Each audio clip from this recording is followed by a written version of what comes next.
Hello everyone, and welcome to All the Cards on the Table. My name's Chloe and I work with card divination, astrology and energy channeling. As you can see, my hands are moving around right now. This is independent of my conscious thought. I channel energies through my body.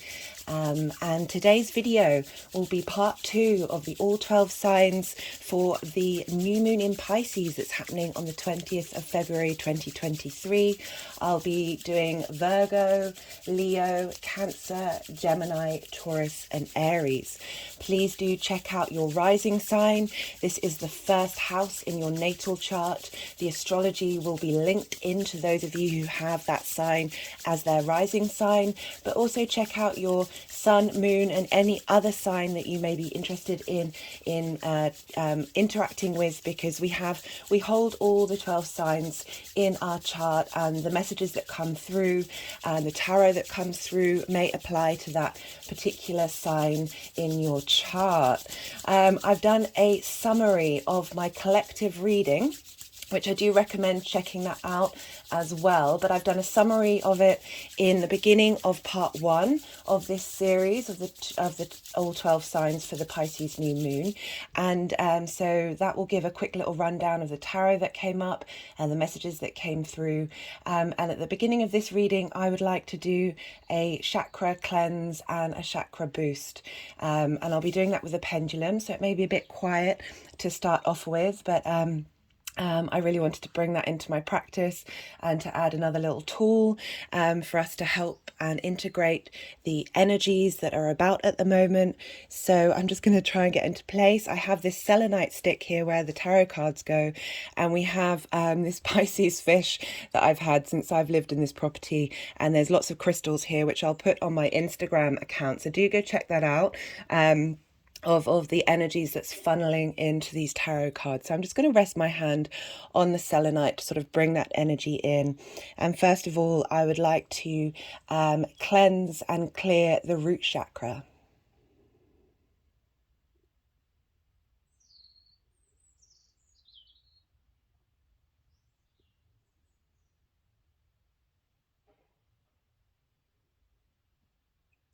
So the root chakra is our foundations, our base, our survival needs.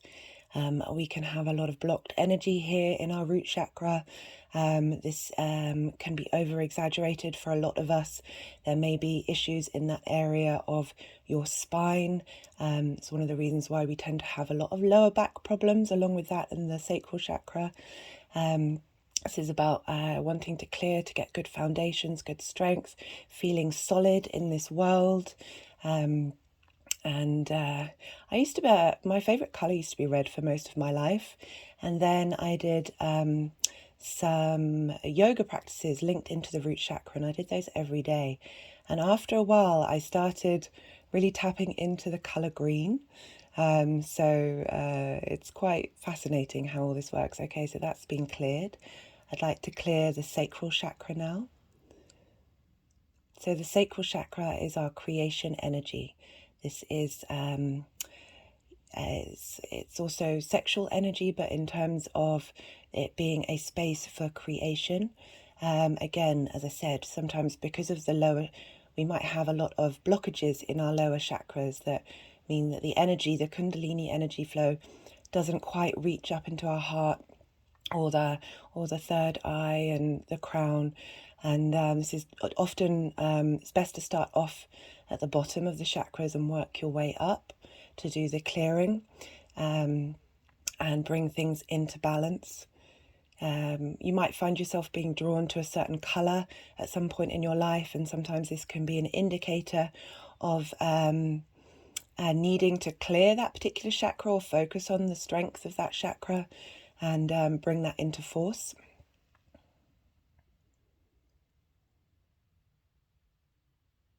So when I do these clearings, I'll wait until the pendulum becomes still. Okay, so it looks like we've cleared the sacral chakra. So the next, I'd like to clear the solar plexus collectively for us. So the solar plexus is sort of linked into work, but it's sort of our path in life, how we interact with the outside world. This can be linked to around the stomach, so having good digestive health. This is linked into the colour yellow. I forgot to mention the colours before. So red is linked into the root chakra, orange is linked into the sacral chakra, and yellow is linked into the solar plexus. There's a sense of the sun being here and the light in which we shine out into the world. And again, the path that we want to create and move through, particularly with our career, our passion, our life purpose.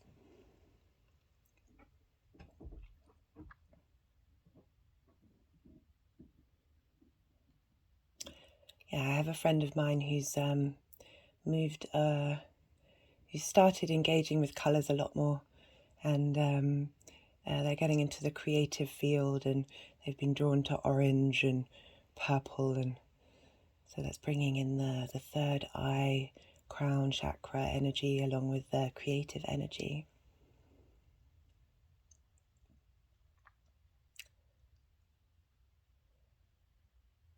So next I'd like to clear the heart chakra. So the heart chakra colour is linked into green. And understandably, we might have a lot of blockages here in the heart chakra, in the wounds that we may have faced in our lifetime, the unmet love. But the heart chakra is incredibly powerful. It's the gateway into the higher chakras. Finding balance between the lower and the higher chakras is often the route through the heart. And that heart energy can flow back down into the lower chakras. So even I said work from the bottom up, always bring in the heart chakra to help give support and nourishment to the other areas of your life.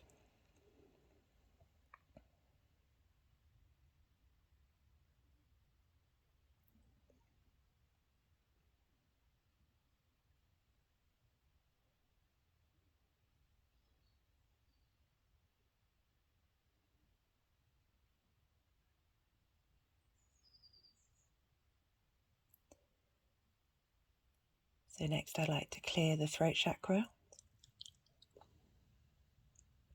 Just had an energetic release linked into that. The throat chakra is linked into the colour blue. I have found with my channeling and my continual work on self and finding my own inner strength and inner autonomy. I never used to be very good at singing by myself. I could sing in a choir, I could match the pitch of the tones of the people around me, but my throat, it would always be slightly off or slightly, there wasn't much strength in my voice by itself. And over the last few years, I've really noticed a growth in the melody in which of my voice produces. I mean, it's not amazing, but it's certainly a lot more than it used to be. The more that I work on my ability to speak and be heard, and heard for my own sake. I've also noticed with the channeling that I never used to have songs pop into my head, and now it often happens, and I start to sing strange melodies, the melodies that I've never heard before, all with the opening up of the throat chakra.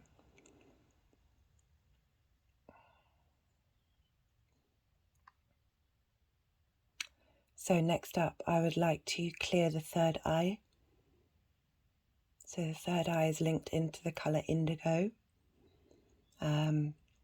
This is helping us tap into our intuition, to be able to see that which is not seen.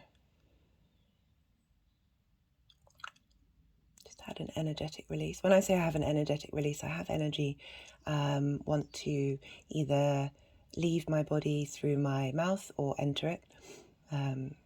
It's a big part of my practice.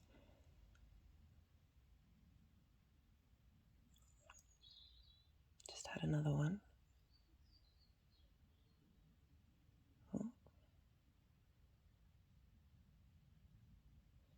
do you can see, I'm sorry if my arm has moved around. It's quite hard to get a position so you can see without blocking off the rest of the screen.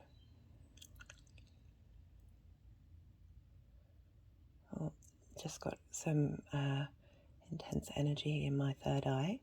Okay, and finally I'd like to clear the crown chakra, please. So the crown chakra can either be linked into the colour white or a lighter colour purple than the indigo. And this is one of our links into the universe. It's our higher perspective. It's helping sort of bring all the energies together, more of a collective experience. And there are lots of other chakras and energy points or portals around our body. But I feel like just sticking to the traditional 7. One of my favourite things that I learnt about chakras is obviously, and linking it to a prism of light. So that's why I like to have the crown chakra. I personally use a lighter purple than white itself. I connect a chakra that's higher up than that to light. So it's the colour of what the chakras are. The prism when light is refracted throughout our body, and I just found that it's very interesting to see how science and that which isn't tangible can often be linked together.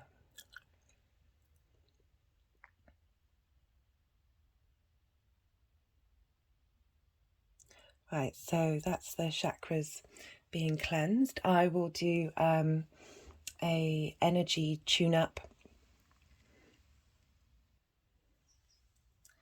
And the energies are wanting me to do their energy tune-up with a different hand. And over this amethyst. So, energy tune-up for our root chakra, please.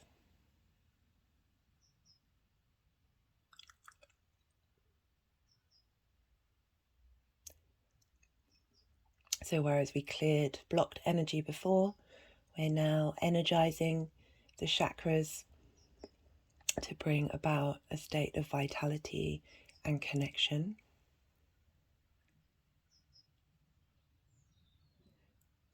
So quite a few synchronicities keep happening while I'm engaging with this Pisces energy. I said in my main video about there's a real sense of magic when it comes to Pisces. And even though synchronicities appear in other signs, obviously, there's magic in everything. It just feels a little more tangible with Pisces, and I love how when you're tapping into an energy, the universe then mirrors it back to you. I was on my Instagram, and this performance artist that I follow had put a post up of Harry Styles' performance at the Grammys. And to preface that, before I went on Instagram, I was doing some research into Saturn moving into Pisces, and I clicked on the post, and then went to look at the Harry Styles video that this performance artist had worked with. And I'm not familiar with Harry Styles' music. He always kind of reminds me of Mick Jagger, but not necessarily music that I've gone out of my way to listen to. But I was like, I'll go look up Harry Styles' chart. And he has 0 degrees Saturn in Pisces. So it's those kind of links, like I'd been engaging in Saturn in Pisces, that energy, and then through, okay, it looks like we've energized that root chakra. It took a little while. Can we energize the sacral chakra, please, now? And you know, when you give space to something, it tends to sort of ripple out and reverberate back. I've had friends ask me before who aren't into the kind of things that I'm putting out in this video. It's just not something that's coming up in their life. And they're like, well, how do you hold space for this? Especially this happened a lot after, whoa, that's some big energy coming through. A lot after my body started moving independently of my conscious thought. And it's a really strange thing to have happened. And I was really open about it with my friends, my family. I didn't want this to be something to hide. I didn't want to... I wanted it to be really open. So I was talking about it with a lot of people, regardless of whether they're into this kind of thing or not. And what kept coming up was like, well, how do I get into this? How do I start knowing and understanding this? I was like, well, just hold space for the universe. I feel that you know, as we're the universe manifest, wanting to explore itself in individual form, what is it that makes us feel warmth and nourished and understood, and be able to find the strength and fortitude to explore our soul's journey? And that is when we feel seen. That's when we feel connected, whether that's with other people or, more importantly, with yourself. And it's certainly been my practice that I just will hold space for something. You don't even necessarily have to engage with it. Just sort of acknowledge its presence, as I said, hold space, come back to it every now and again. Can we energize the solar plexus, please? And in that space, you start to sort of get little synchronicities, little moments where, because you've laid a plate at your table for whatever energy it is that you're engaging with, and by feeling welcomed, we tend to interact with people more. We don't have this resistance, this space. And that's not me saying that those people who don't hold space for it, don't interact with it, won't experience these things, not at all. But I have noticed it does help amplify that vibration in your life. And we are all vibrations. In order for atoms to move, they have to create and create form, they have to, you know, let's be in a state of vibrational space. So yeah, this is, I can't remember, I'm going off on a bit of a tangent here, guys. I'm just trying to fill some space. But also, this is a nice time when I'm not pulling cards, talking about astrology, where I can just talk about my experiences. Okay, so that was the solar plexus. Next, please. Can we energize the heart chakra, please? Yeah, I used to do a lot of pendulum work before the energies really kick-started in moving my body around. It happened, it'll be nearly 2 years soon. But in the year leading up to that, it was happening gradually. It just wasn't quite as prominent. And that was after a long period of my life of feeling quite numb, quite disconnected from everything, really. And it's certainly an interesting experience to have these energies running through your body. You know, sometimes I used to, if I'm being truly brutally honest, it's as if I'm possessed. But then we're possessed by all the bacteria and all the viruses within us who also have a say in what our body does and what our body wants. It really makes you think about how much free will there is, and how much agency you have, and the fact that we can hold space for both of those things, and acknowledge the complexity and the nuanced space that we hold by simply existing. It's truly a utterly divine, wonderful experience.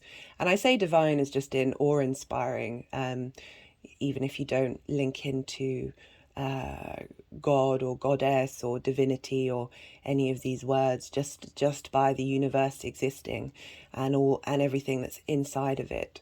regardless of whether that came from anything that might be considered divine, is still divine in and of itself.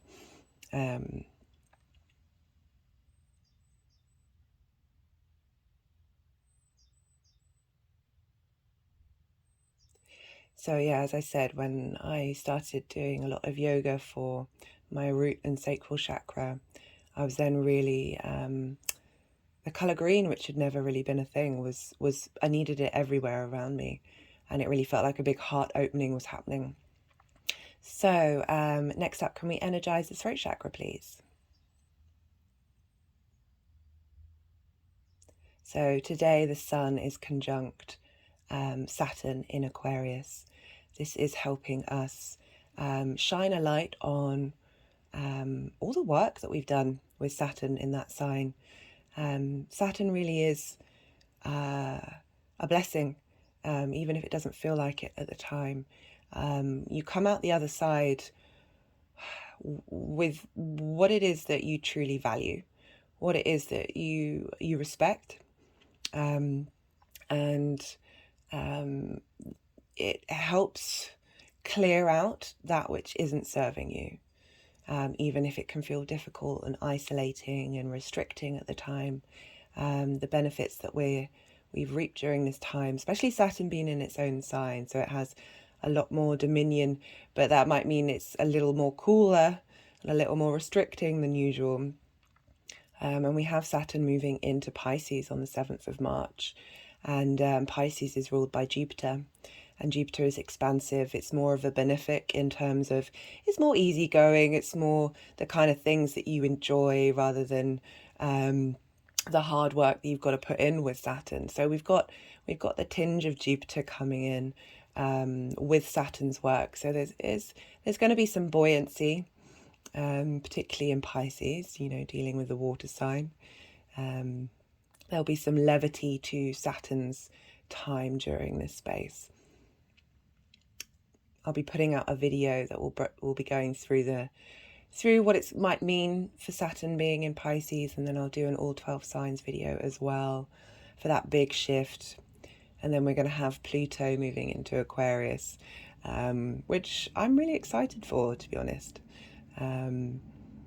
There's a lot of fear linked around into Pluto moving to Aquarius, which I can understand with its link into technology. And with everything, we're going to have the different sides of the coin and different vibrational fields, but we can move through the ones that we may not think serves us. Okay, can we energize the third eye chakra, please?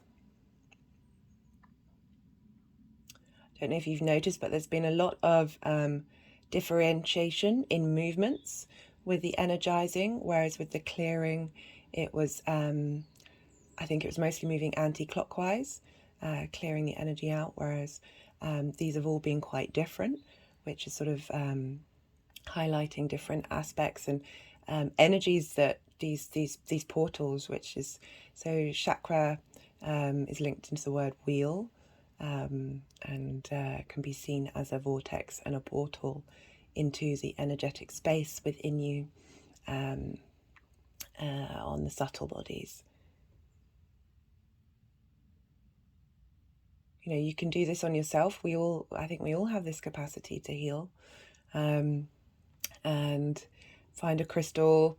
I've got mine wrapped in copper on an old necklace. This is blue and purple fluorite, and just try doing this on yourself and seeing how you feel.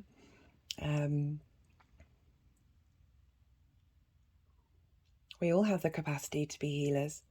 I think it's one of the fundamental things of the human being, this ability to tap into a great deal of strength and fortitude and nourishment.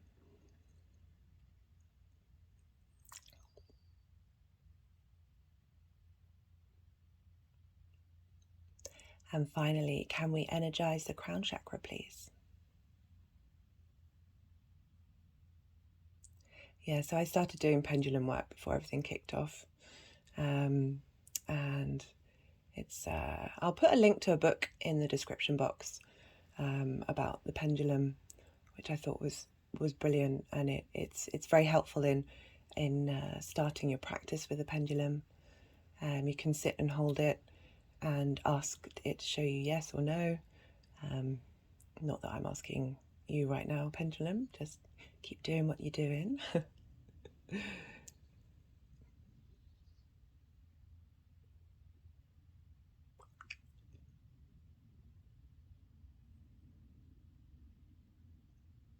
Thank you for everything that you've done today. I really appreciate it on a personal level and on a collective level for this energy going out into the world. Right, I'll start with the rising signs now, and I'll be starting with Virgo. Virgo rising. Hi Virgo, how are you doing?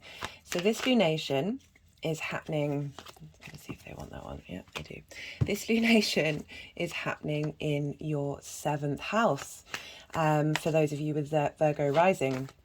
And your 7th house is opposite your first, the first being the house. Ooh, where do you want to go? You want to go there?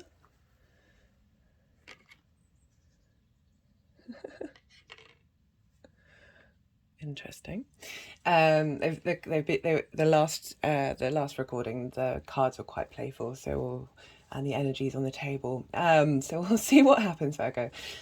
So you've got your first house is the house of self, and the 7th house, which is in opposition to your first, where this lunation is happening, is the house of other. This is a house of intimate relationships. This can be both in business, romantic, or your friends, the ones that are really near and dear to your heart. Essentially, one-on-one relationships that play an important role in your life. So having this lunation here, as I said, we've got Saturn leading up to this, moving into Pisces on the 7th of March.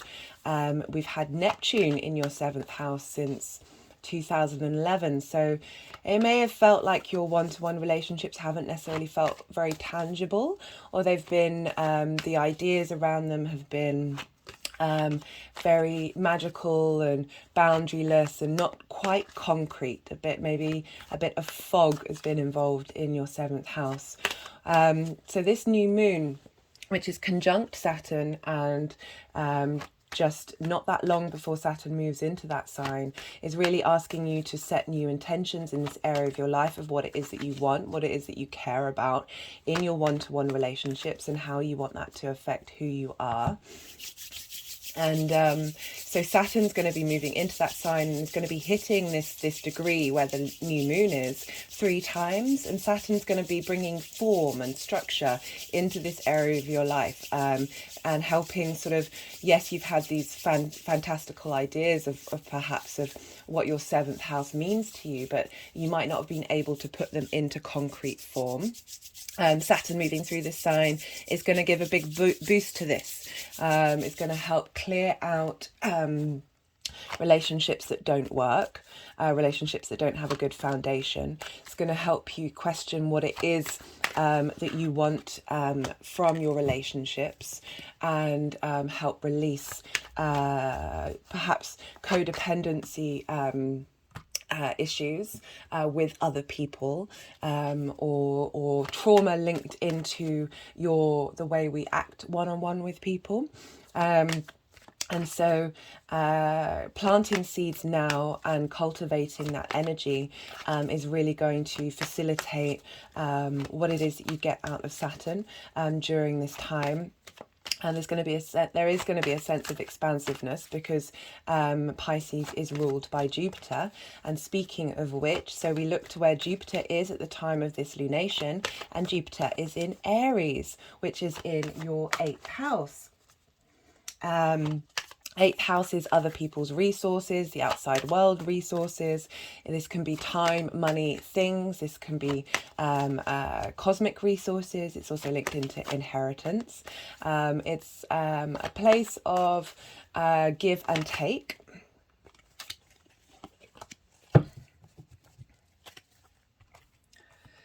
So let's see where the cards want to go today. as I said, they've been quite playful in the last reading. But it is looking like this is quite straightforward for you, Virgo, with this opposition and with this journey that you're going through, which, as I said, this new moon is going to be the last new moon in Pisces for the next 3 years that doesn't have Saturn there. So there's a sense of freedom to it, even though there's the conjunction. But it's a great new moon for setting that cycle up with Saturn moving into that sign. So, you know, we've got the Devil come up for the past space and what you're moving through. So this is with the Sun and the Moon moving through Aquarius, where Saturn is. That's in your 6th house of work, health, routines. You know, doing the clearing work in the 6th house can, the feelings, our relationships may have hindered that, and have us feel not want to step up to the plate for ourselves. The 6th house can be a bit of a difficult house. It's the things we don't necessarily want to do that aren't necessarily fun. But doing the work and clearing out those old habits that don't necessarily serve you for you in your personal life can really help you navigate these next 3 years with Saturn in Pisces. But again, this is about I know I'm talking about Saturn a lot, and I'll do a separate video on that, go into it into more in depth. But like the Mercury videos that I just did that felt very much linked into Pluto moving into Aquarius, we can't not feel that energy of Saturn coming through. The Devil card is also linked into Capricorn, which is a Saturn-ruled sign. And we'll have the 7th house, the Pisces and Capricorn, they sextile each other. So there's going to be maybe more people coming up in the way that you deal in your one-to-one relationships are going to help facilitate creativity. And because we've got Jupiter in the 8th house of other people's resources, it could be that there's more interaction with people that are helping your creative energy, and also there is obviously the potential of romance, but also I find it is the 7th house can also be your relationship with yourself, as well as your relationship with the universe, that sort of level of intimacy, and doing that work and helping understand who you are and what it is that you want can really help that 7th house transit. So we have the Ace of Swords, and this is all about starting a new way of thinking, a new way of being in that area of your life. That's really, so they're just wanting to stack these up. As I said, they were being very playful in the last reading and doing this quite a lot. So this is a great time to plant a new way of thinking. And even though the swords are an air sign, this can still be a new way, and Pisces is a water sign.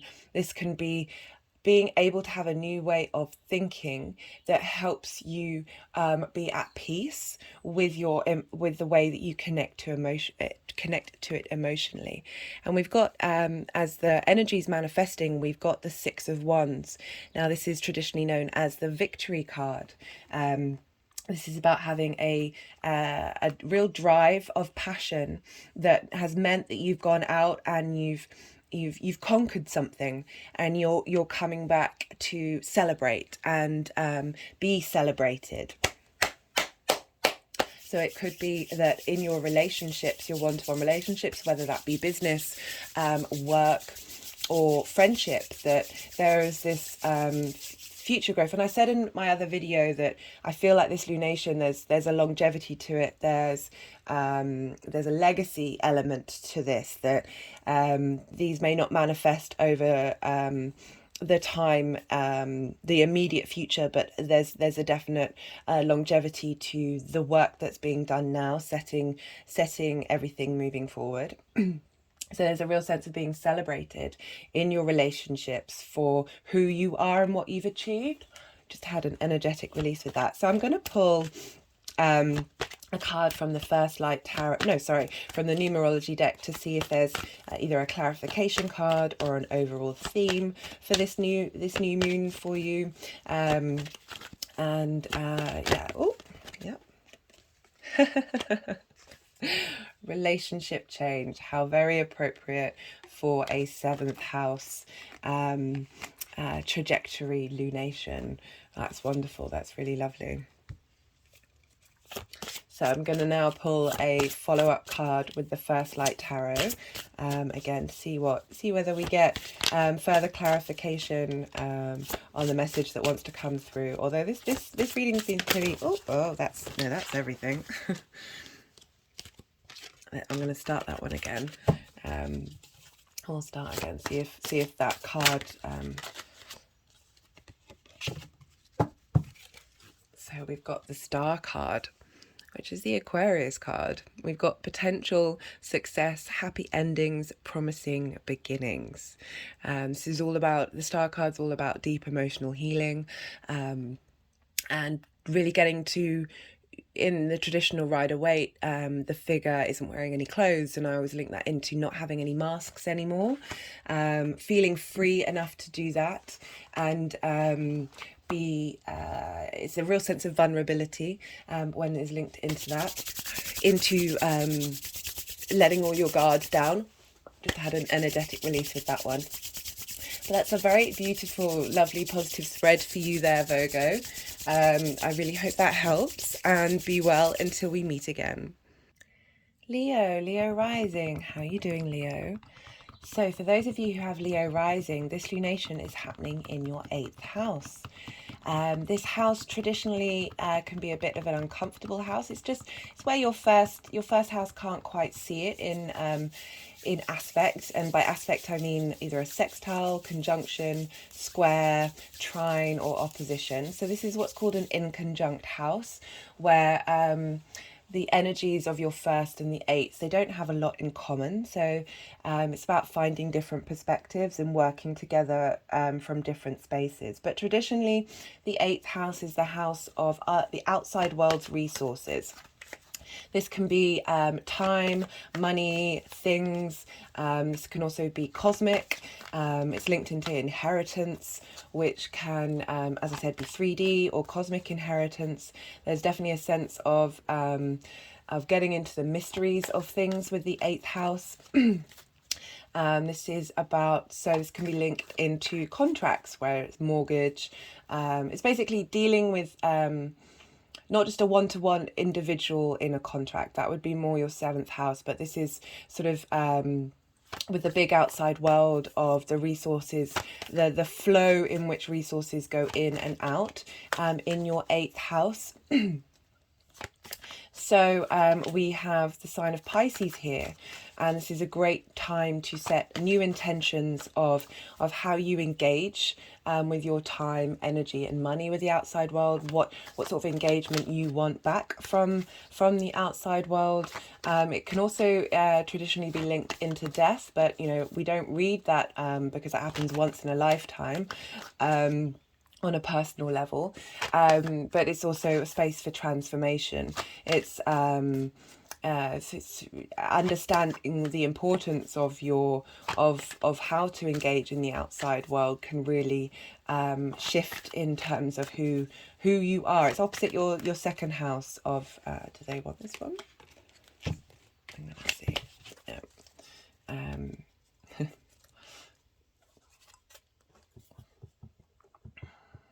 So I don't look at the cards when it's whether I see energetically whether they want that card. Okay, that's quite a card coming through.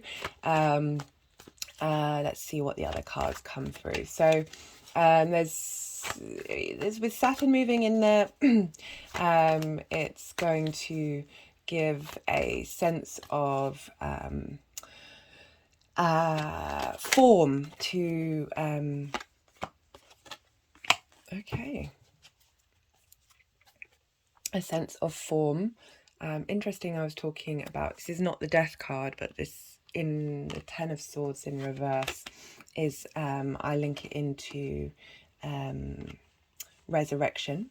So let me talk a bit more about this lunation. So we've got Neptune there. There's this there's thinking big, there's fantasies. Saturn hasn't moved in there yet, so, but it is conjunct this lunation, so it's about dreaming big, and putting your individual dreams out there as well as your dreams for the collective.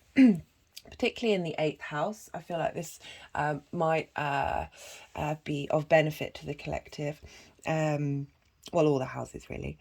And we look to where Jupiter is, because Pisces is traditionally ruled by Jupiter, and Jupiter is in Aries, which is in your 9th house, which trines your 1st house. So that's an aspect of Jupiter that's about bringing wisdom and opportunities for growth and expansion. The 9th house is all about your higher philosophies, how you look at how you map out the big world. It's a space for higher education, a space for foreign travel, but these are all things to help bring about mastery and understanding of different perspectives.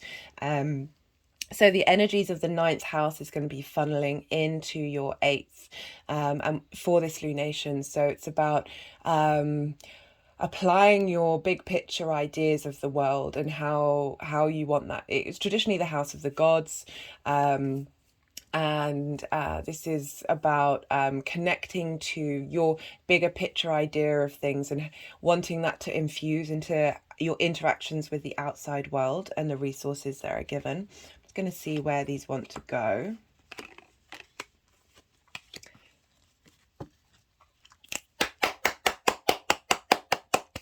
So in my previous, the part 1 of the all 12 signs, the cards were getting pretty feisty in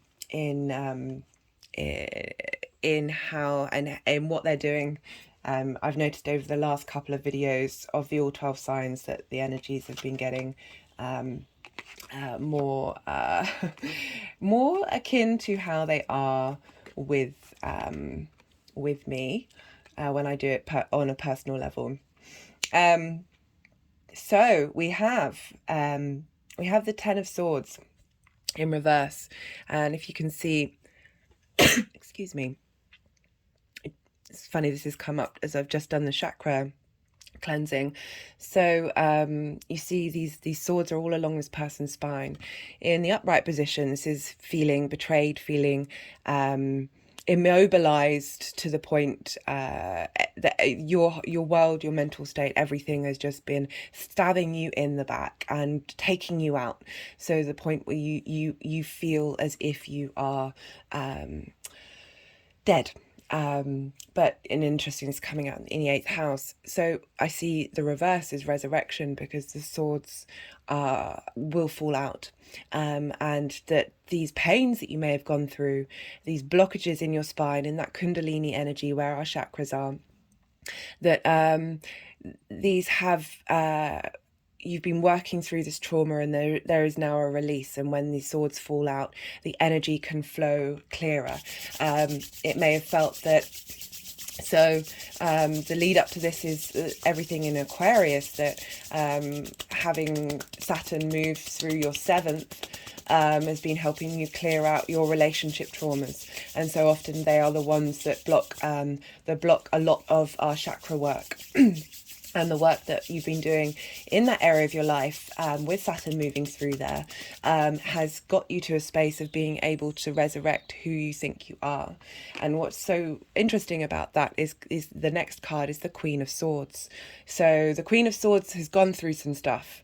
She's seen some bad times, but she's come out the other side stronger and more sure of the way in which she communicates, not only with the outside world, but with herself. There's a sense of logic, a sense of purpose, a sense of cutting to the truth of things.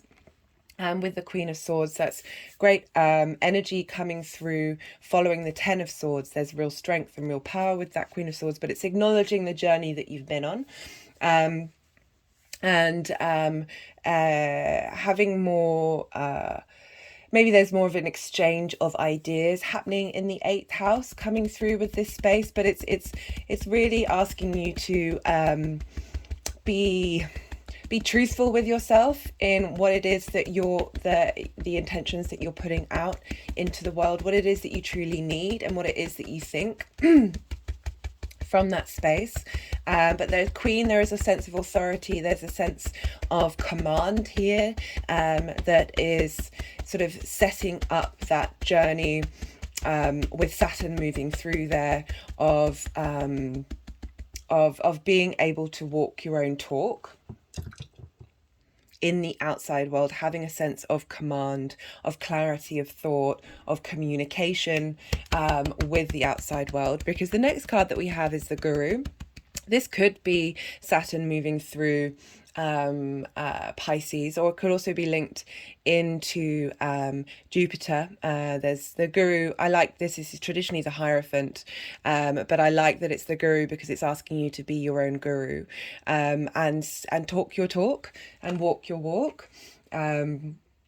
So this is an interesting combination to have come up for the 8th. Again, this can be linked into give and receive and cosmic inheritance, that the energies that are coming through are going to help you become your own guru, and really give space for you in the outside world and what you share in the outside world during this time.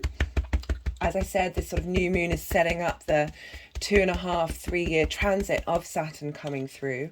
So I definitely feel that it's a long-term energy. I'm just going to pull a card from the Numerology deck. It could also be, I was talking about inheritance, and linking more into, I suppose, cosmic inheritance, particularly because we've got this Jupiter energy that's funneling through, that's helping when we plant these new seeds in your 9th house, of how you look at the world, what your big picture is, and sort of maybe receiving some wisdom from the outside world to help you move through that and understand that and grow with that, and tap into that cosmic inheritance that can be there during this Piscean time. I know I'm a bit of a stuck record, but sometimes I can tell when the cards aren't coming out because the energies want to do some energetic work here, to help bring some unknown. So we just pulled the relationship change. I'm just seeing if they want a new another card. No. So I'm seeing this is a relationship change with the outside world.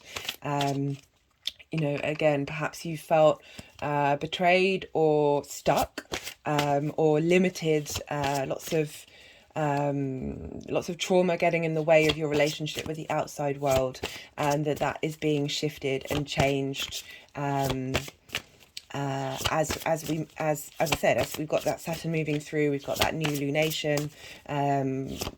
If you're still in this space and not in this space yet,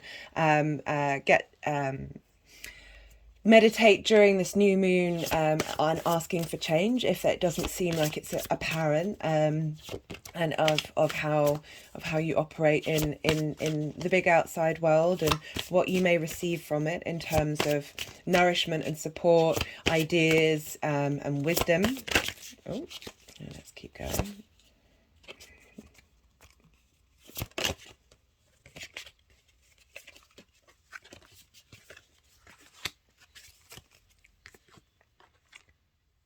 So we pulled this conspiracy card. It's called Truce and the Value of Theory. Again, I feel like that's linking into what I was talking about with this this 10 of Swords, that it may have felt like you've been conspired against by the outside world, to get to this space, to be in this space and feel that you just can't get up. It doesn't matter how you move your body. There's no escape point. You are firmly pinned to the ground, unable to make any movement and change, and that this is shifting and changing.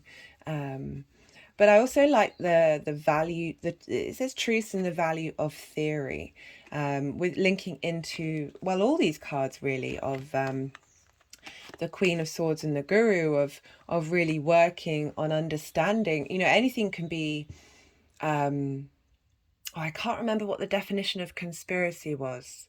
I remember reading up on it because it's not quite what you think it is. The term conspiracy theories has been used as sort of to dismiss things and to belittle those ideas, but I can't, oh, that's so frustrating that I can't remember. I might have to go and look that up. So conspiracy means to plot against. And I don't want to go down too much into that term used for conspiracy theories, but it's that seeking out truth when something doesn't seem right, when perhaps things have been conspiring against you, or you felt like things have been conspiring against you, that the need to switch that focus and release that energy, even if it has been so, to transform and shift up your relationship with the outside world. So you might have felt that, as I said, the outside world is out to get you, and that could be true, but it doesn't necessarily mean that you have to hold that energy within you in order to integrate and operate in the world. You can still have your own space. But yeah, there is a sense with the Queen of Swords of knowing the truth and knowing the sort of practical truth, the reality of the situation. But it definitely feels like something is going to come to light that's going to shift and change your whole interactions with the outside world. I really hope that helps, Leo, and be well until we meet again. Cancer rising. How are you doing, Cancer? So for those of you who have Cancer rising, this lunation is happening in your 9th house. The 9th house is traditionally the house of the gods. This is where your higher perspective comes in. This is how you map out the world, the universe, everything in between. This is your big picture philosophies. Can be linked into religion, spirituality, but just generally how you contemplate the bigger things in the world rather than the smaller details. This is also the house of foreign travel and higher education, and by foreign travel I mean moving somewhere for a longer period of time where you're engaging in something that wasn't what you grew up with. So it's all about getting different perspectives, and same with higher education. This is where you're learning to master something. And by mastering things and going into the sort of all of the nuances and complexities and round picture of it all, is you're then able to share those things with others. It's about the 9th house is all about perspective, and that desire to grow and change. Do we want this one? That desire to grow and change. So you have the 9th house trining your 1st house for those of you with Cancer rising, or it'll be trining whatever placements you have in Cancer. And so this is a water trine, and trines are an aspect of Jupiter. Jupiter likes to bring in the sign of Jupiter, which is Pisces. So this Jupiter is about expansion. It's about a trine is about bringing opportunities for wisdom, bringing opportunities for growth, for inspiration. And this is feeding into Cancer. And for those of you Cancer rising with your 1st house, this is your house. This is your sense of self. This is who you are, your body, how others see you.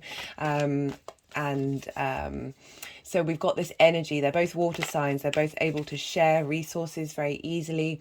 You might find during this time lots of new thoughts and ideas and opportunities of how you think of the outside world and how that links into who you are, start to flow quite easily in the lead up to this new moon, during and afterwards. This is a great time to set intentions for that 9th house stuff of how you want the world to look, how you want the universe to look, and putting some love and compassion out there for yourself and for the collective, about being able to understand that we all have our own stories, and we all, we're all trying to figure out reality one way or another, bringing in those shades of light and dark.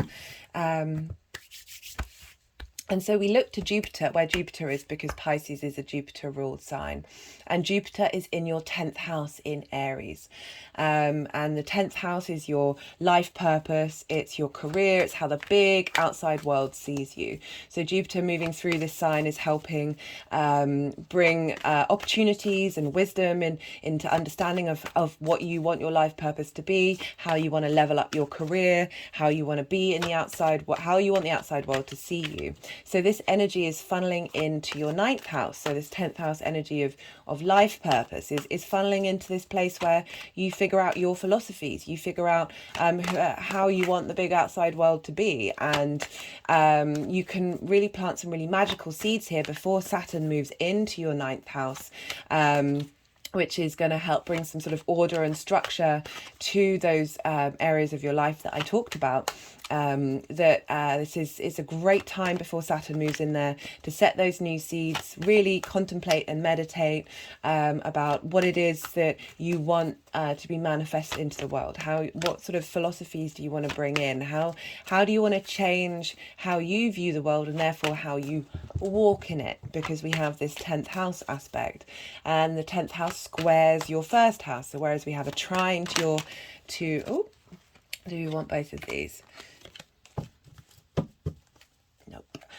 So whereas we have a trine, it's an easy aspect, it's an aspect of opportunities, but the trine don't necessarily materialize in the 3D world. We have this square with Jupiter in your first house, or Jupiter with Cancer placements, and the square is an aspect of Mars, so that can be linked into cutting and severing, conflict, friction, but this friction energy, this is really useful for bringing things into the outside world, into your day-to-day, into your 3D realm, because we need that friction to exist in a linear time sense. And so we're having these things, all of this energy funneling into that Cancer space, and bringing about a sense of not only opportunities and wisdom, but the ability to bring that forth from that Cancer energy to help you manifest in the long term. For those of you who are watching more than one sign, I do apologise for sometimes being a bit of a stuck record, but as I've said numerous times, if there isn't a card coming out very quickly, it's usually because the energies want to do some work, which is what they're... Ooh, that was quite intense. So let's see what comes out now. I do find it funny how they're like, no, nothing's coming. We refuse to let these cards fly out until you've let us come out and play. So what we have, let's see where these cards want to fall.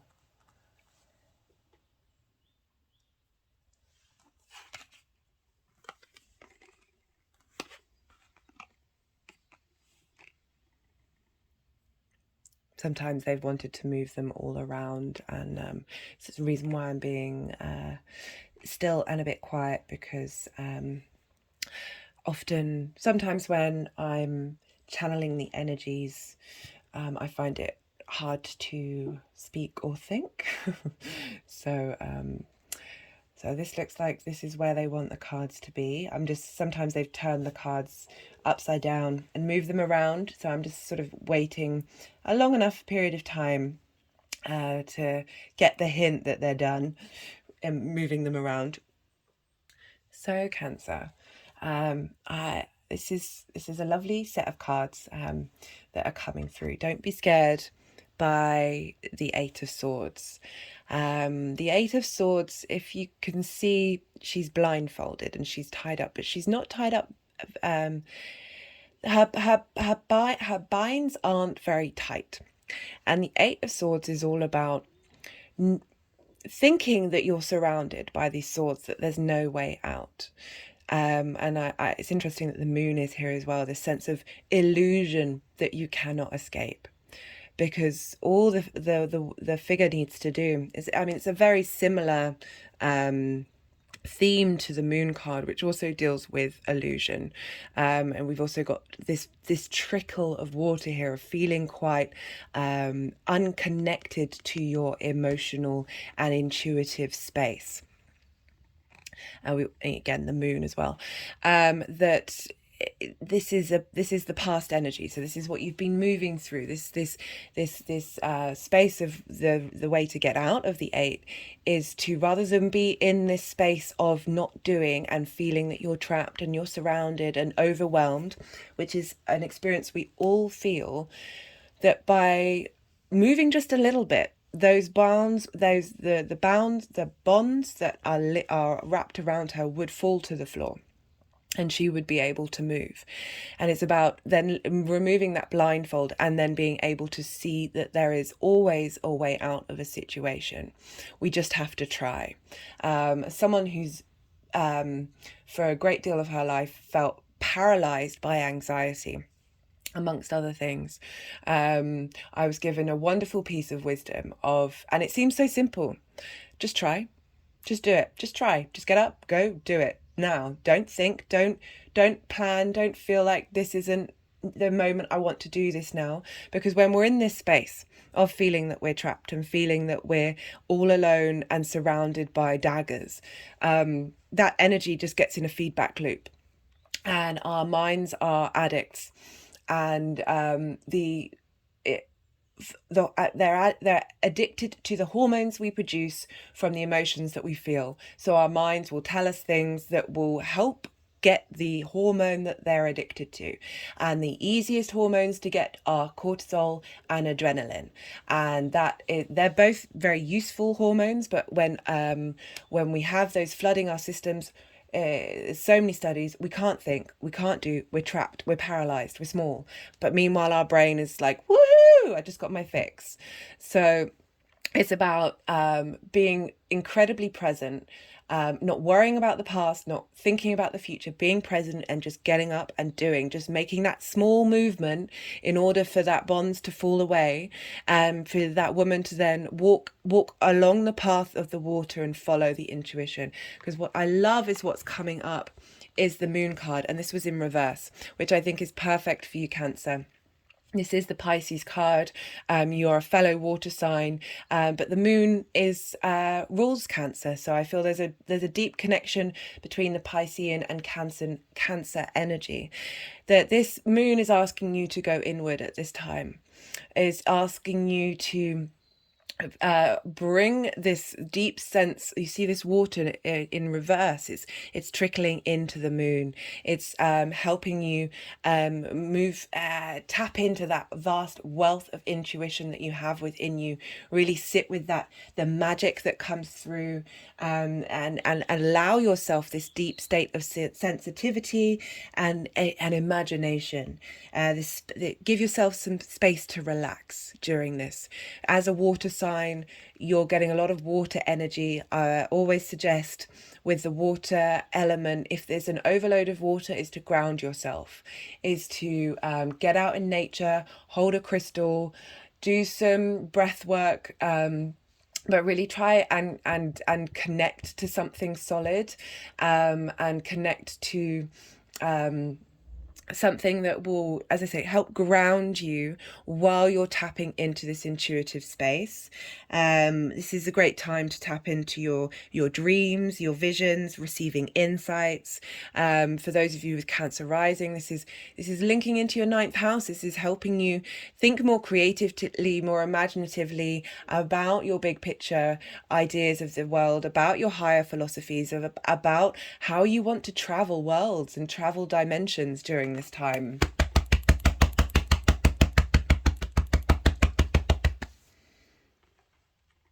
It's asking you to sort of separate yourself from this space, to get into the fact that you are a soul in a human body that is part of the great web of the universe and cosmos. And you are both that cosmos and that individual spirit at once. And you can tap into the resources of that.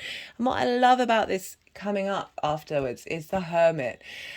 Especially for 9th house, for those of you with Cancer rising, the Hermit is about going inward. If you see, the Hermit has the Star card in its lantern. It's about going in and refining your own personal understanding of the world without the distractions from perhaps more superficial things. This is about mastery of deep innate wisdom of how you are and who you are.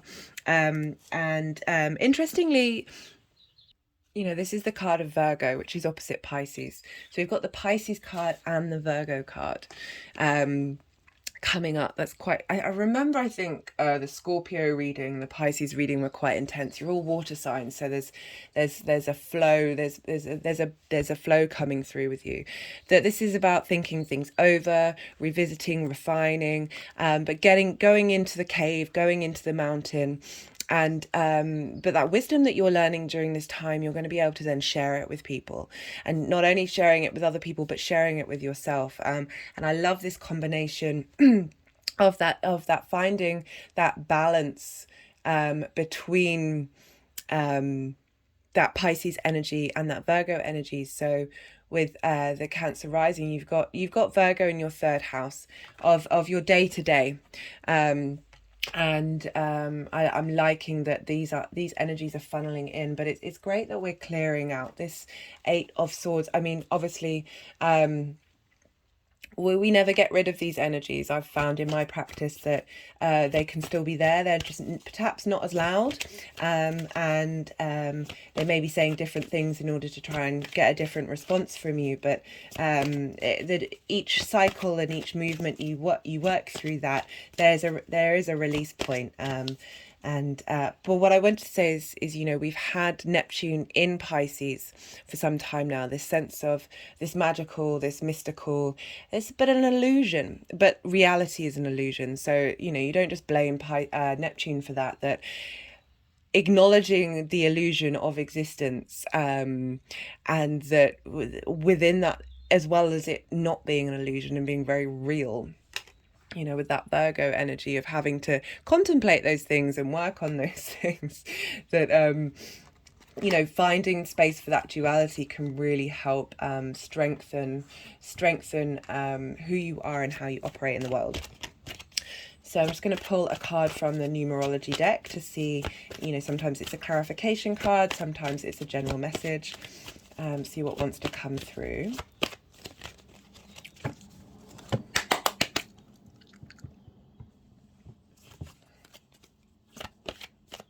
So I pause the videos after each sign, usually because I'll end up doing a couple of minutes of energy work linked into the messages that have come through for that particular sign that I could do on camera, but I am just aware of the capacity of people, whether they want to see that or not. So if that's something you'd want to see and you don't want me pausing to do that, but want to see what the movements do, then do put a comment below, and I'll see if I'll integrate that into the practice. Let's see, do we want this one? So we've got personal growth coming through. This is not surprising for a 9th house transit. And oh, that just, why is this happening? I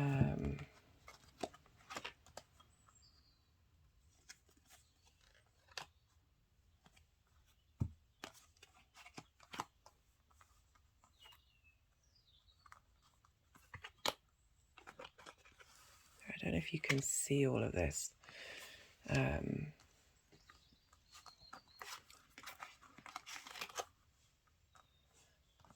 That's interesting of doing that moving through this space and being in this space can lead to personal growth and personal understanding.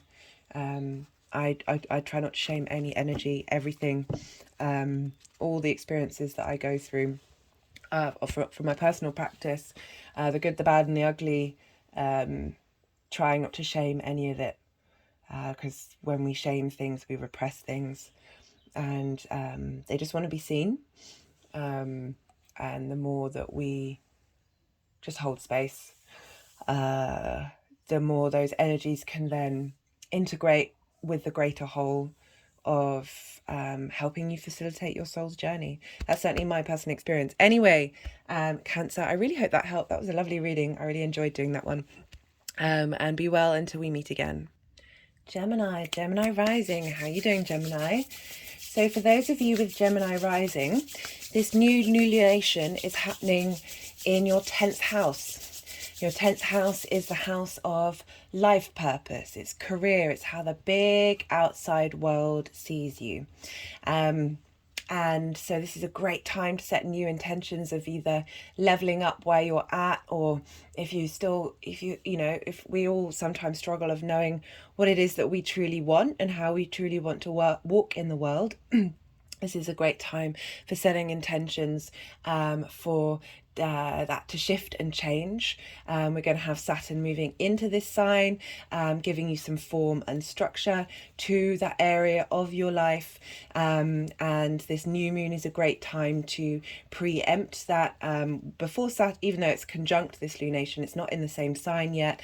So it doesn't quite have the same influence. So it's just, there's a slight sense of freedom still before Saturn comes in. Not to knock Saturn, but it's going to be interesting in a Jupiter-based sign after the, oh goodness me, 5-6 years that we've had Saturn in a Saturn-ruled sign. So this, for those of you with Gemini rising, this lunation is squaring your first house. This is your house of self. Well, these cards are just flipping out. That doesn't. It's squaring your first house, which is your sense of self. This is your body, your appearance, how other people see you. This is your house. And a square is an aspect of Mars. It can bring about conflict. It can bring about friction. But Mars, we need friction in order to bring things into the 3D world. So whereas with sextiles or trines, that's more of a contemplative, inspirational aspect. The oppositions and squares can be more in the 3D world. So you have this energy funneling into your first house, what it is that you want from who you are into the outside world.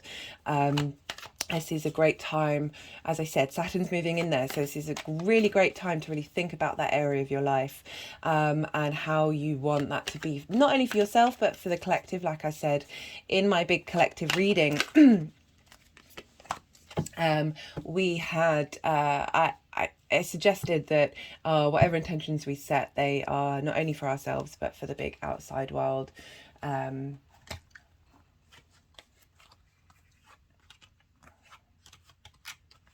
And we looked where Jupiter is, and because Jupiter rules Pisces,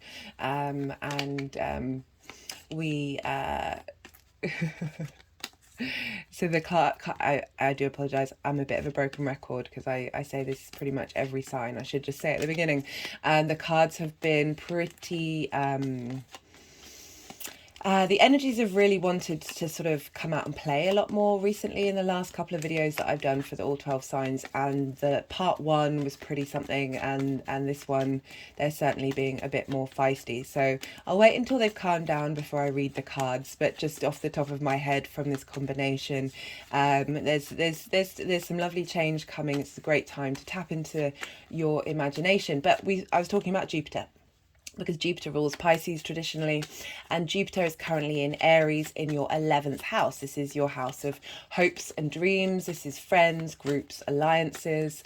Jupiter's moving through there with Chiron, helping us clear out wounds that are linked to this area of our life, helping bring about wisdom. Maybe there's someone in your life who's providing you with some inspiration and source of wisdom. Or you've been providing wisdom to your friends, your groups. It can manifest in different ways with Jupiter. And Aries sextiles your first house. So sextile is an aspect of Venus. This is about wanting to bring harmony, creativity, with sense of who you are with Jupiter in Aries. And that energy is also going back into your 10th house, because Jupiter rules that sign. So we have this this need to sort of integrate our hopes and wishes with our communities, with our friends, how we can apply that via our sense of purpose and how the big outside world sees you, and all linked into the first house, or your sense of self, whether you've got your sun or your moon there, those parts of who you are, this energy still funneling in that way.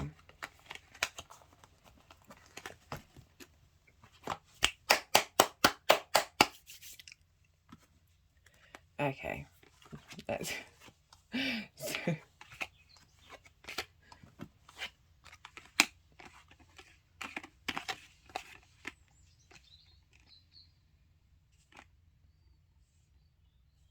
I'm just going to wait a moment until they've stopped playing around to see which how they want to go. So we have the Ace of Swords as oh,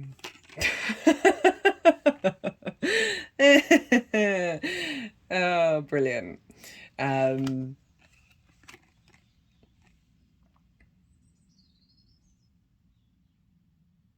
Apologies, Gemini. I'm trying to be still and quiet and not get distracted to see if the energies want to come through properly. And right, okay, so nothing's happened for a while. So the Knight of Wands. This is about your passions, this is about your drives. The Knight's kind of steaming, and there's a speed to them of defending what it is that you want, or there's movement, there's a restlessness with knights compared to what we get with kings and queens, where they kind of know what they're doing. There's unlike the pages, which is a very useful energy, the knights have they're sort of that in-between space of still not having quite figured things out, but wanting to take charge, wanting to find momentum. Again, this is wands, this is passion, this is motivation, this is desire, having that come up of what's being cleared, and that energy that you've been working with of trying to find your passion, trying to find, we're dealing with 10th house stuff here of trying to find some clarity. And what I love about this lunation is the energy that's coming through for you with this is the Ace of Swords, of that clarity that this Knight of Wands may perhaps need to put these passions into place and to find a real sense of, okay.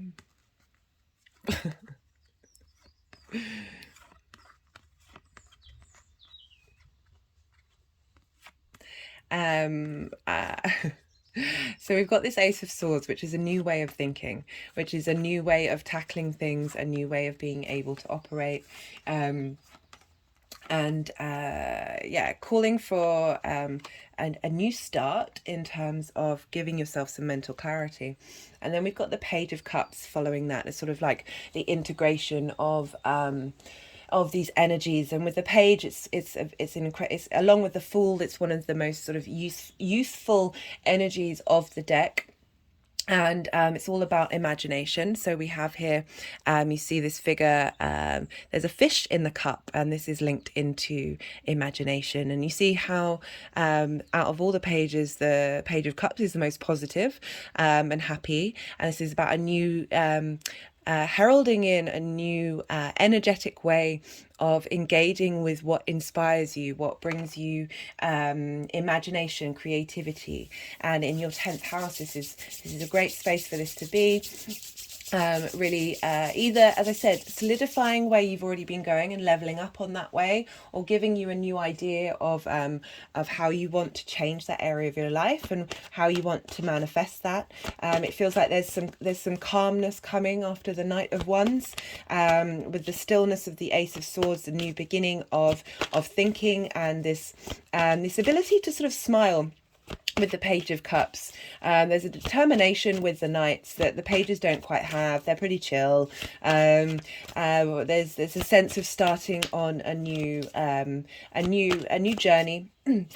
Starting a new sort of apprenticeship level, but finding great pleasure and enjoyment from it. and really being able to cultivate that sense of creativity and inspiration. I'm just going to pull a card from the Numerology deck to see what wants to come through.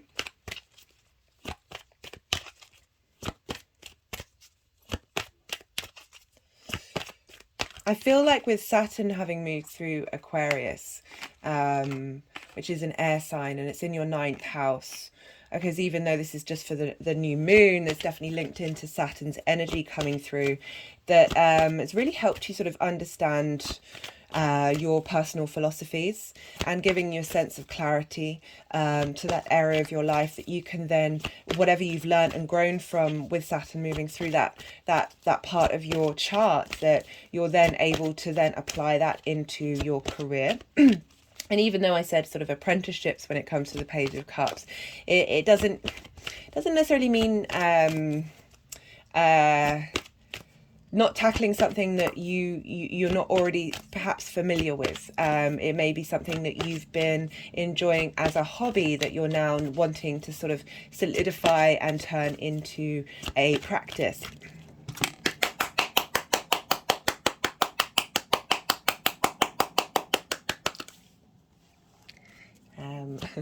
As I've said so often, the energies sometimes refuse to have a card come out until they've done some work.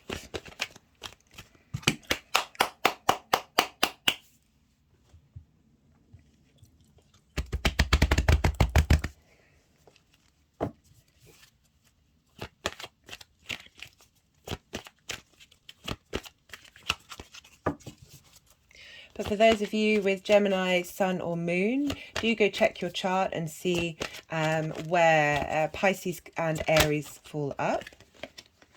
Interesting. So we've got the healing card come through. And again, Cups is a water sign. Our emotional body is so important for healing.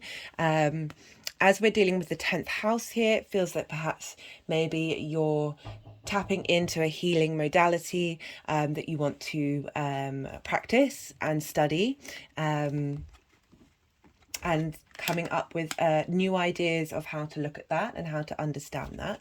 Just also going to pull a card from the First Light Tarot to see what other messages want to come through, Gemini. You know, even though I talk about the astrology with the rising sign, you know, you can still get a lot of information with the tarot and the messages linked into your sun or your moon or your Venus, Mars, whatever it is. There's, what did one just flip over? These cards can be very tricksy.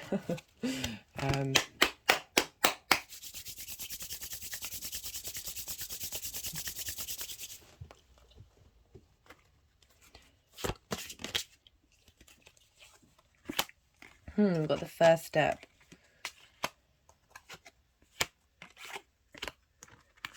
It could be linked into something to do with the mind. With that, I just want to see if another card comes through. They started shuffling without me realizing. Because the Swords is an air sign, it could also be linked into. Let's see. What should I do?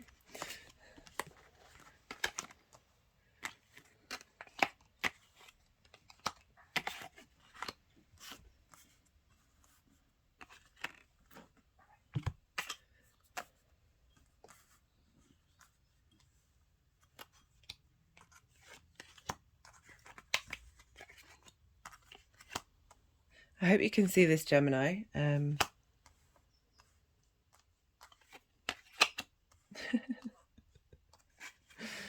Oh, that's funny. Just trying to see if these decks want to get another card out. You want to do another card from here? No. Okay. Wow, Gemini. Okay. Definitely feels like a new beginning in your career, or a different part, tool to your belt, different bow, string to your bow. that's coming through here for you, Gemini. I really, that was a fun reading. I really hope that helps, and be well until we meet again. Taurus rising. How are you doing, Taurus? I hope you're well. So this lunation, for those of you who have Taurus rising, is happening in your 11th house. This is your house of groups, alliances, friends. It's also the house of hopes and wishes. So, and this, the 11th house sextiles your first house, for those of you with Taurus rising. And a sextile is an aspect of Venus. This is about bringing creativity, harmony, desire to connect with others. So we have this lunation, which is connecting to your first house, which is your sense of self, your body, your appearance, and that energy of harmony, of creativity, of inspiration from Venus is funneling into your 11th house of your hopes and dreams, the people you like to interact with in terms of groups and alliances. And how you want that area of your life to shift and change. This can this is a great time to, as I've said at the beginning, like this is of the introduction, because we've got Saturn moving in here. Sorry, the energies just wanted to do some energetic work first.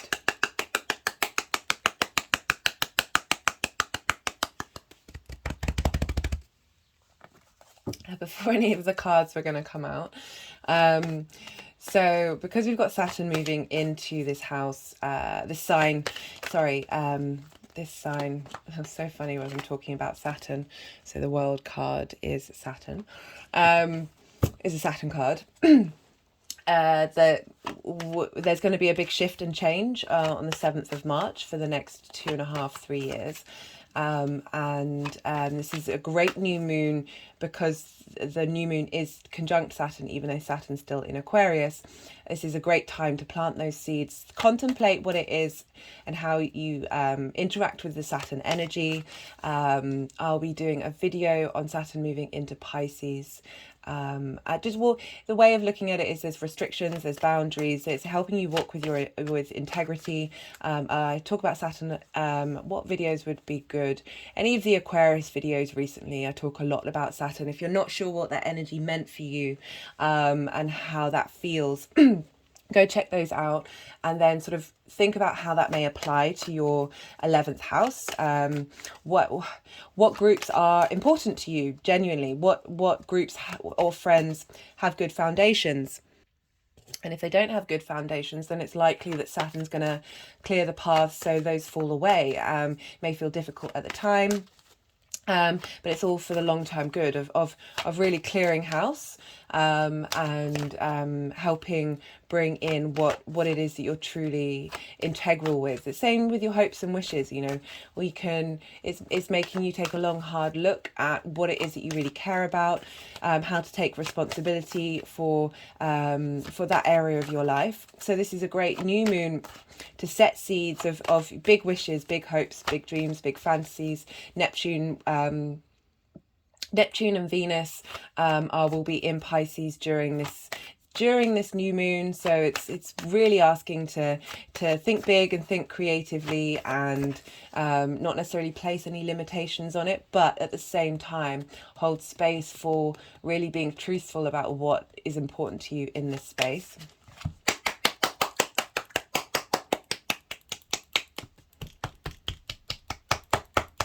So Taurus, we have, because Pisces is ruled by Jupiter, I haven't done this before.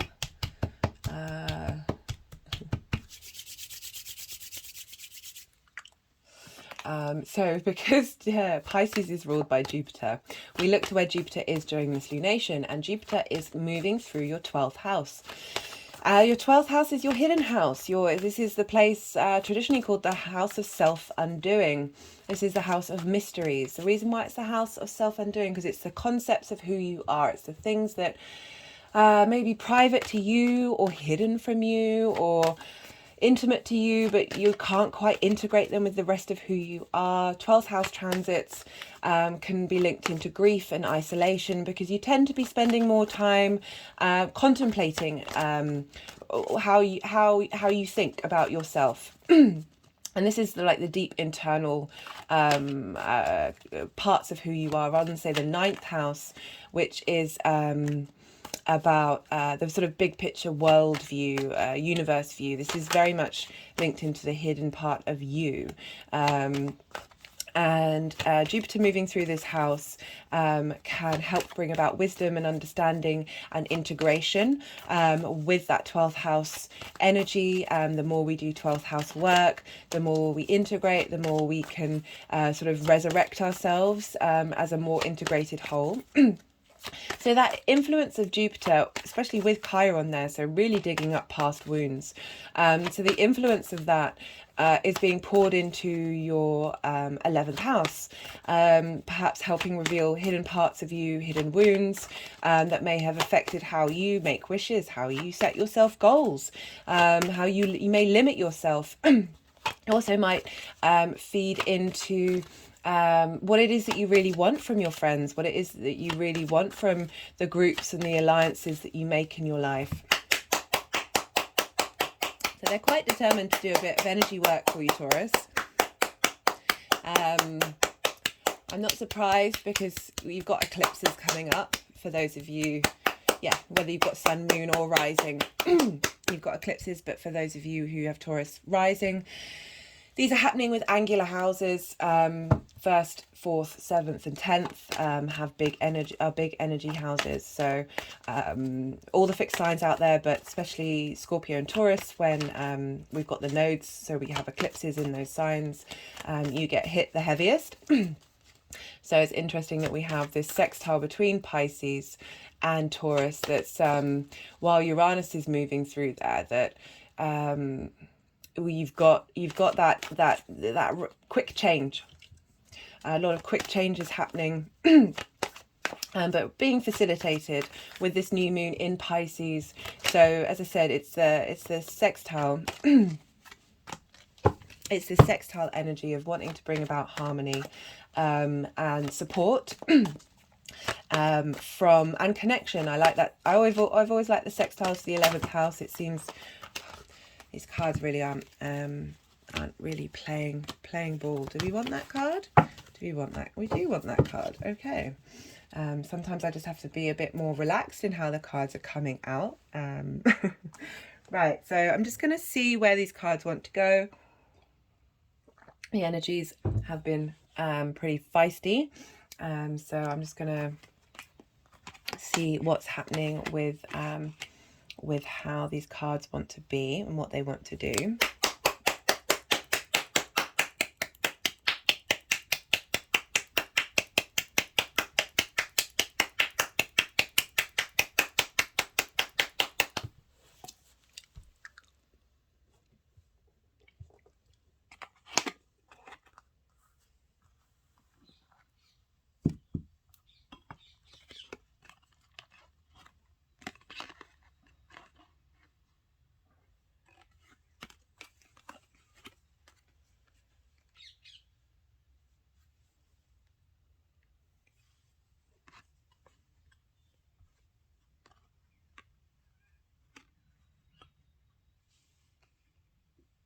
Apologies, Taurus. Sometimes when I'm channeling, I'm not able to speak or think.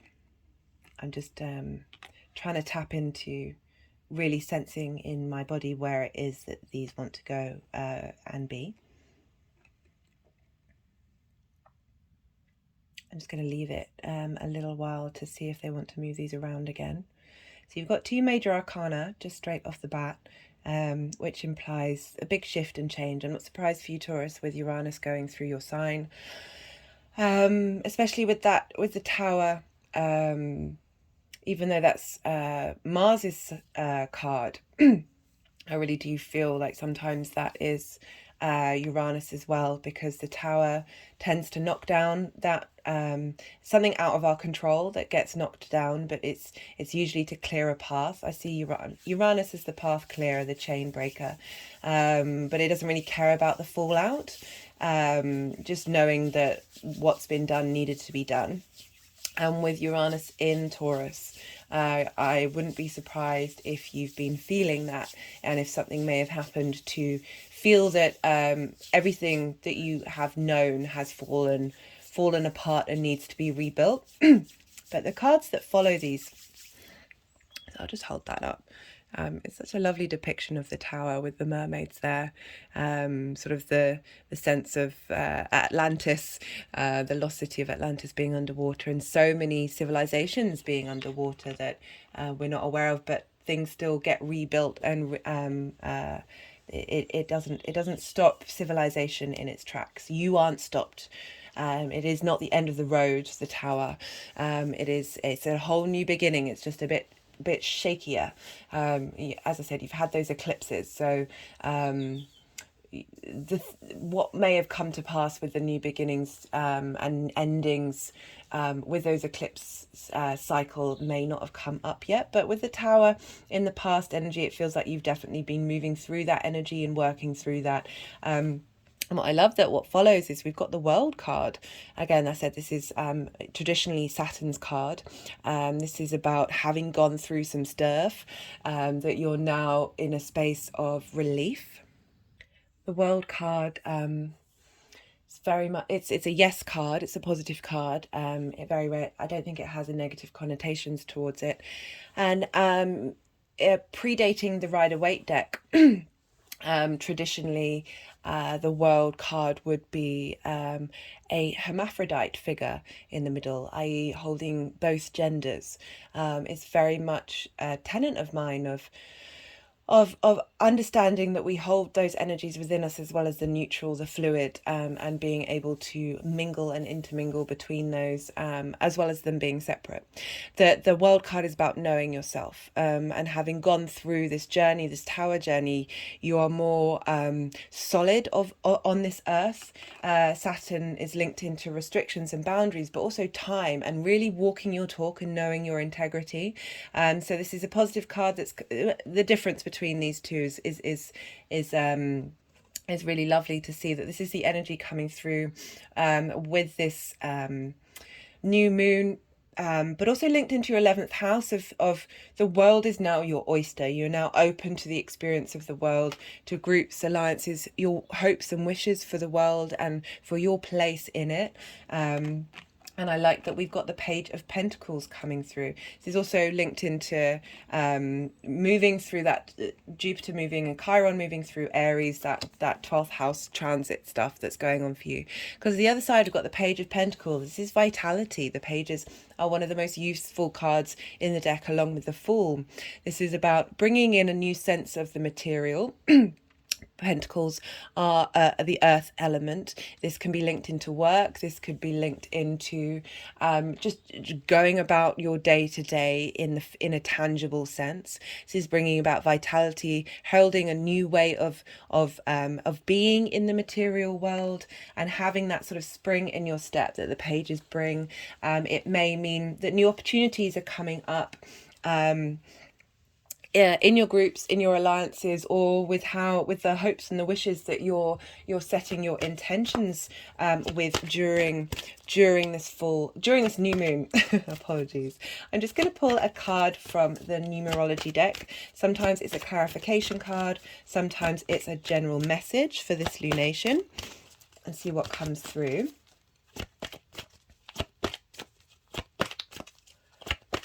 Yeah, all the fixed signs of environment. Well, that's quite appropriate for the 11th house of who do you want to surround yourself by, who do you want to interact with, how do you want your environment to be, and how do you want that to change moving forward. Again, you're getting a lot of facilitating energy here. Venus will be in, so Taurus is ruled by Venus. Venus will be in Pisces sign. This is her sign of exaltation. She's very happy here. This is where one of the biggest temples to Venus reside in terms of the signs. So she's really helping facilitate smoothness into who you are with Taurus. That Taurus energy into that Piscean energy. There's a grounding, but there's an expansiveness. You've got the whole world. That the world is made up more of water than it is of earth, and the same with our physical bodies. This is really helping you tap into that part of who you are, but being very grounded with it. I like that we've also got pentacles come through, especially Taurus, as you're an earth sign. And so this is nice. I always say with water that to look to earth, to when there's a lot of water, to look to the earth to ground yourself. We've pulled the Devil card. Which again is a Capricorn card, which is also linked to Saturn. Feeling trapped, loss of freedom, fear, ruthfulness. I'm not surprised with the Tower that this may have felt difficult and hard, and but there's fear linked into it. But I like to, with the Devil being underneath the Tower card, it feels like past traumas, so traumas can so often lead to addiction. Which is one of the things the Devil card can be linked into. Everything in moderation, including moderation, but when things are out of balance, when things swerve to one way or the other. But I like that this Tower card is coming up because it's sort of implying that through this breakdown of whatever's happened in your life, it's helped you release traumas, release addictions, release this trapped sensation, this fear sensation, because the cards that follow and clearing out your environment and giving, green's very healing color. We've got the green of the page. This is good healing work going on, and very positive cards coming out the other side. I really hope this helps, Taurus, and be well until we meet again.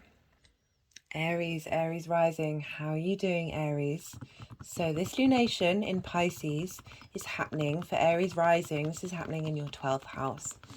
This is the hidden house. This is the house of mysteries. Traditionally, it can be known as the house of self-undoing. This is a very magical house. This can be linked into the occult, the unseen, the unknown. It can be a part of who you are that's very private to you.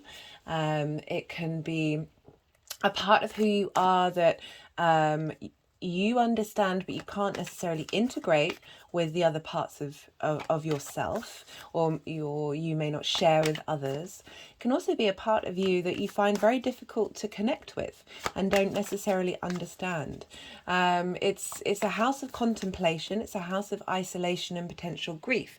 The reason why it's called the house of self-undoing is because these are the concepts of who you are, rather than the ninth house, which is sort of concepts of the big outside world, the universe, and all the things that go in with this. This is who you are. This is the hidden parts of you. This is understanding all the deep nooks and crannies. But it's often a mystery. Sometimes we struggle understanding who we are and why we've got where we've got to.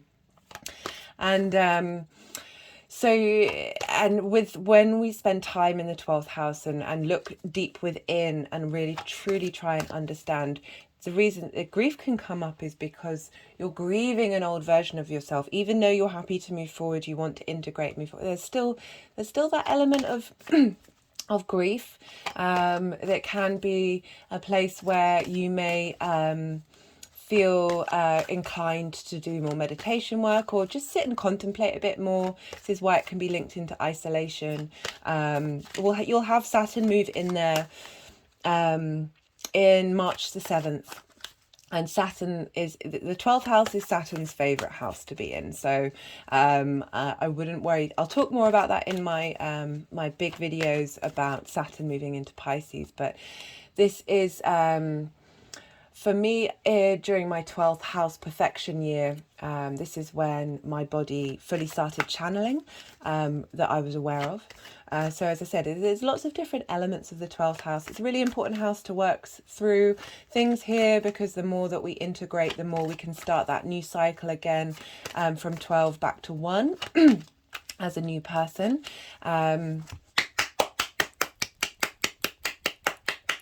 So sometimes when the cards aren't coming out, it's because the energies would like to do some healing work for you, Aries. So, yeah, as I said, Saturn's moving in there soon. So now, but in the meantime, we've got Neptune and Venus, and they're really asking to bring a sense of magical mystery, harmony, beautiful power. It's linked into power because we've got this sextile with Pluto in Capricorn. This really deep integration work, a sense of healing. I really recommend going to check out my main collective video. I feel that you might really benefit from that, having this transit going through your 12th house, because of all the other energies that are going on during this time. But it's a great time to set intentions, to maybe ask to integrate yourself more, ask to have more assistance on that, and also do a little shout out for the rest of us when you're doing your new intentions. Whatever really comes up to you, sit and be still in the lead up, in that balsamic phase. See what gets cleared out. See what it is that you want to draw in, because as I said, you're going to have Saturn be here for 3 years. So it's really wanting you, this new moon is asking you to sort of think big and collectively, in order for then Saturn to come through and help solidify that and make it real. So because Pisces is, these cards really aren't coming out. That's happened quite a few times in this reading. This Pisces energy is certainly more vocal.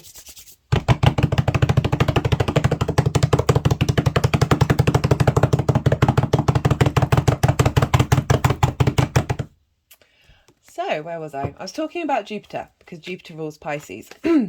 And Jupiter, so for this new moon, we have the energy of wherever Jupiter is pouring into that new moon. And Jupiter is heading up to a conjunction with Chiron in Aries. And as an Aries rising, or with any of your Aries placements, you've been going through this sort of sense of leveling up in that area of your life. When Jupiter moves through a sign, it's bringing about abundance and opportunities for wisdom and growth and integration. With Chiron being in Aries as well, that's really helping you heal your sense of self, the wounds that may have been coming up, linked into who you are, and that first spark of life that's coming through. So with those of you with Aries rising, that's going to be bringing who you are and what you are and your understanding and wisdom of this passage of Jupiter moving through this sign into the 12th house. So this harmony of the 12th and the 1st coming through, this very magical, very long-term legacy new moon, that's really, really facilitating your sense of growth and expansion and understanding of yourself. Having Pisces in the 12th house can really help you understand the good, the bad and the ugly, the light, the dark, the duality, and have that sense of flexibility of change when it comes to who you are and what you are and how you transform. And then with this Aries energy, you know, with Jupiter being there and it being either your rising sign, Sun, Moon, Mars, Venus, whatever it is, apply those energies to what I'm saying, that there's this sense of, as I said, so I brought in the stag energy as a sort of representation of Jupiter moving through Aries, leveling up that what can be quite, I love Aries energy. You're some of my favorite people because you're just incredibly direct. I often find there's very little masking. I mean, it all depends on people's charts. Very little masking going on. With Aries energy, you are who you are, and you're going to speak your mind. You're going to do your thing, and it's not that you don't care about other people around you. It's just there's this let's all just get on with it. Let's just all steam ahead, run first into the battle. It can make you quite impulsive. but very, very potent fire energy. And I feel that Jupiter moving through Aries is really helping bring some wisdom, some deeper truths to that energy. To we're having the nodes move into Aries and Libra, so we're all going to be doing the Libra Aries axis work in this year and moving forward. So it's really important, especially with Chiron moving through there. Neptune and Saturn are going to be conjunct moving into Aries.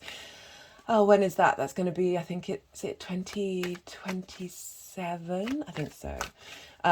It's the start of the cycle. It's the spring equinox. It's potent energy, Aries. Like so having this beautiful, lovely, receptive night energy that is Pisces, being supported by Jupiter in Aries, really being able to take action and understand with what you've been able to sit in receipt of. I feel like it's just a wonderful, powerful message that through that integration, that's so funny, strength cards all about integration, that taming of the wills. Let's see where these all want to go. So you got some lovely cards coming through through Aries. So the cards have all been a bit all over the place, so I'm just going to be, the energies are moving them around right now, so I'm just going to see where they end up landing. We've got the Strength card, we've got the Two of Cups, we've got the Queen of Swords. So these are very empowering cards. Straight off the bat, even though it's the Two of Cups, which is often a love card, that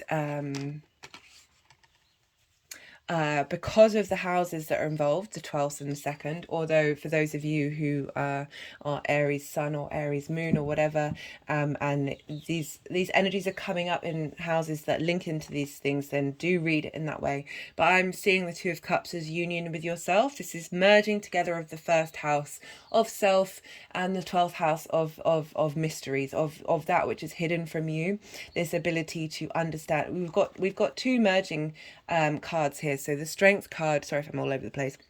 Strength card is about taming our animal self, and coming to understanding with it with our conscious human self. Now, I'm not a big fan of this interpretation because I think there's a lot about animals that we don't understand, and that we're assuming too much by saying that they're purely instinctive, driven creatures that it needs taming. I'm going to try and figure out a new phrase for that Strength card, but essentially it's bringing into harmony. It's a space of pause. It's bringing into harmony these things that may need grounding, and really appreciate the energies of each flowing into one another. And again, we've got two, and this sense of union and love for that which we cannot see, or the shadow, or the darkness, or just this union of self. And once you're in that space, you're able to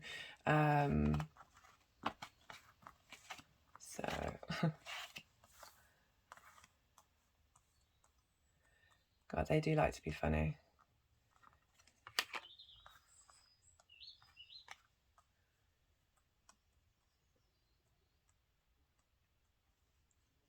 So it feels that you have been in the lead up energy of because the Strength is a pause card. It's not really about taking action. It's about going inward and finding, she has the infinity symbol on her, above her crown. That's finding balance in duality. But it's not necessarily rushing out and going. That this energy coming through, you've been doing, especially with Jupiter moving through, having moved through Pisces and then moving into Aries, that sort of that taming of of where you're at and who you're at, because the energy coming through for the new moon is about bringing about union, bringing about a state of understanding, a state of compassion. Because the final card that we get, which is how we move forward and the energies manifest, is the Queen of Swords. And this is about having gone through some stuff and some difficulties. There's a real clarity in how one communicates, not only with oneself but with the outside world around you. This being able to look at yourself and your hidden part of yourself with a sense of clarity, which is a wonderful thing to do, because sometimes we can be hidden in illusion. It makes me wonder if this is linked into Saturn moving into your 12th, again bringing about form and structure and understanding when it comes to your 12th house.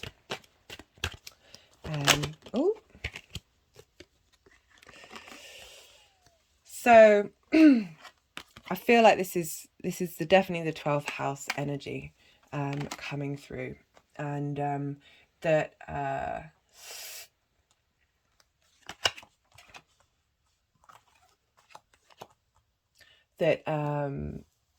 it's interesting that it's bringing, so I would associate these cards with perhaps where you're headed with Saturn moving through there, but perhaps because of Neptune being through there since 2011 in Pisces. I mean, for those of you with Aries rising, that there has been a sense of time out and like spending more time working through that Neptunian energy in Pisces that's helping you bring about that sense of balance, and through that, because time out energy is very much 12th house energy coming through. But you're now going to get Saturn move through there, through all the work that you've been doing with that Pisces energy, and Jupiter moving through there, that there's going to be more strength and structure. So the card that came flying out was Power, Understanding Reality. It definitely feels like you've been doing a lot of work in both your, again, you've got Chiron going through your first, for those of you with Aries rising, that you're doing a lot of deep inner work of understanding who you are, what you are, and from that comes power. And I don't mean power in order to get what you want and manipulate by diminishing other people. Just that real sense of internal power, that spark of who you are, that deep connection you have with the universe of being that burst of life, and that raw power that you have, that you through Jupiter and everything that's going on with this new moon, and as I said, the new cycles that are going to begin in the next couple of years, that this is the clarity, this is the understanding, this is reality. The Queen of Swords, she's you notice her head isn't in the clouds. She's not living in a state of delusion. There's a coolness, there's a sharpness to the Queen of Swords, but it comes from experience. I would say, to rather than lean too far one way with the Queen of Swords, there can be a sense of paranoia, of thinking the worst of things. So it's really asking you, with this Two of Cups, to get the best out of the Queen of Swords, is to hold space for the good, the bad, and the ugly, and understand that there is also a deep sense of strength and change that can happen when you balance the light, the dark, the unknown, the known, and that there is great space for change and growth. And great that the Power card came through. Anyway, Aries, I really hope that helped, and be well until we meet again. All my best.